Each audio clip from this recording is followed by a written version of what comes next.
But it's not really a recovery bill, to be honest. It's a mitigate this horrible slump bill. Right. It's by their own estimate, the administration's own economists. The effect of the bill will be that that the unemployment rate in late 2010 will be 6.2% instead of 8%.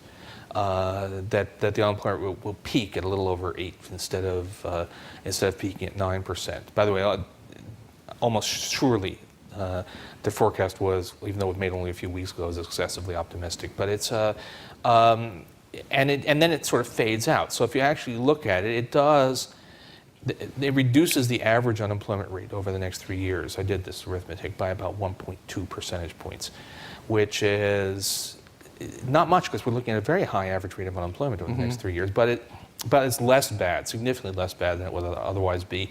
And there's one thing that's really important here, which is that this is the kind of slump that runs a high risk of becoming self-perpetuating, because we have a depressed economy and everybody starts cutting prices, cutting wages, and first of all, that actually increases the burden of debt, because the debts are in dollar terms, but if we start to have some deflation in the economy, then the debt is worth more in terms of people's incomes.